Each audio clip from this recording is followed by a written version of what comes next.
दोस्तों, आज हम बात करेंगे बिहार के मुख्यमंत्री नीतीश कुमार की दिल्ली यात्रा की, जो कमाल की थी। लेकिन कमाल किसी और वजह से था। नीतीश जी दिल्ली गए उम्मीदों का पिटारा लेकर, लेकिन लौटे खाली हाथ, गुस्से से भरे हुए, मानो दिल्ली ने उनका स्वागत नहीं बल्कि विदाई का इंतजाम कर दिया हो। सोचिए, नीतीश जी दिल्ली गए, ना जेपी नड्डा से मुलाकात, ना अमित शाह से गुफ्तगू, और ना ही प्रधानमंत्री जी ने उन्हें अकेले में वक्त दिया। ये वही नीतीश हैं जिनके बिना बिहार की सियासत अधूरी है, लेकिन दिल्ली में उनकी बात अधूरी रह गई। नीति आयोग की बैठक में शामिल नहीं हुए, सवाल उठे, फिर एनडीए के मुख्यमंत्रियों की बैठक में दिखे, लेकिन उनकी बॉडी लैंग्वेज चीख चीख कर कह रही थी, मेरी सुनो, मैं नीतीश हूं। मगर सुनने वाला कोई नहीं था। पटना लौटते ही नीतीश जी सीधे जेडीयू के दफ्तर पहुंचे। गुस्से में तमतमाते हुए वहां प्रदेश अध्यक्ष उमेश कुशवाहा को बुलाया, मीटिंग शुरू की, और जो बातें हुई वो शायद बिहार की सियासत में भूचाल लाने की तैयारी थी। लेकिन सवाल यह है, नीतीश जी इतने गुस्से में क्यों थे? क्या दिल्ली ने उन्हें सिर्फ हवाई जहाज का टिकट थमाया, या कुछ और है जो हमारी नजरों से छिपा है? चलिए थोड़ा पीछे चलते हैं। नीतीश कुमार दिल्ली गए थे, गठबंधन धर्म की किताब हाथ में लिए।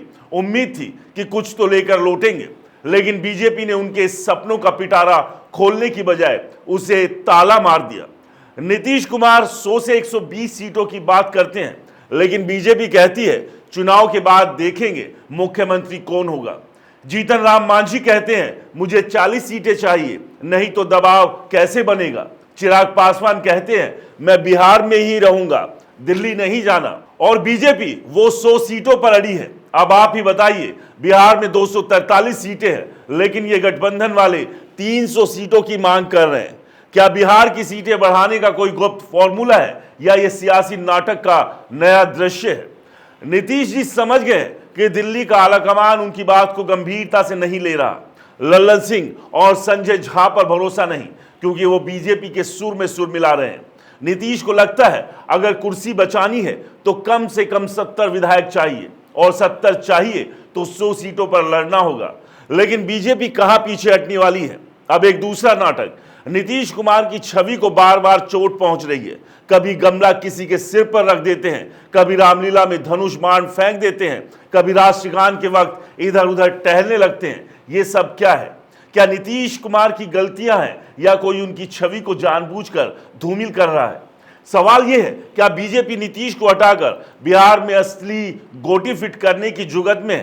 क्या नीतीश को यह एहसास हो गया है कि उनकी कुर्सी को खतरा है, और इसलिए वो पटना लौटते ही जेडीयू के दफ्तर में रणनीति बनाने में जुट गए? पटना की इस बैठक में नीतीश ने क्या कहा, क्या दिशा निर्देश दिए, ये तो वक्त बताएगा।